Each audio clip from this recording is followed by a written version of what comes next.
Regulation of respiration. तो जब ज़रूरत होती है हमारे बॉडी में कभी इंस्पिरेशन या फिर एक्सपायरेशन की ड्यूरेशन को इंक्रीज़ या डिक्रीज़ करने के लिए, तो कुछ न्यूरल कंट्रोल भी होता है हमारे बॉडी पर which can alter the respiratory rate और मे बी इंस्पायरी रेट, मतलब जिस रेट से हम इनहेल या एग्जिट कर रहे होते हैं। तो first is respiratory rhythm centre RRC which is present in medulla.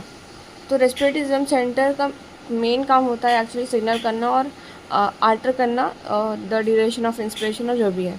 और सेकंड इज़ न्यूमोटैक्सिक सेंटर जो कि पॉन्स में प्रेजेंट होता है which is also a part of hind brain. तो that can moderate function of RRC।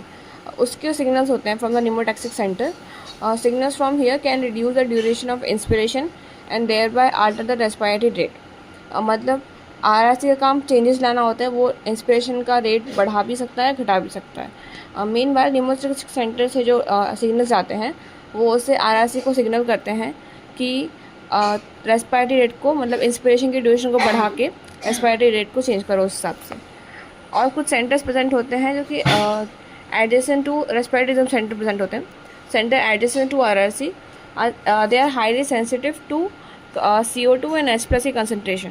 तो increase in this substance can activate this center which in turn signal RRC to make necessary arrangements.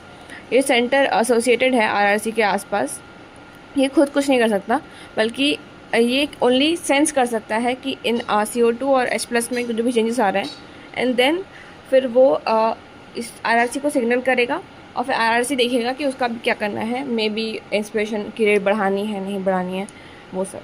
और कुछ ऐसे receptor present होते हैं Arctic arc और carotid artery में, Arctic arc and carotid artery, जो कि CO2 और H+ के चेंजेस को रिकॉग्नाइज कर सकते हैं and then they also send signals to RRC।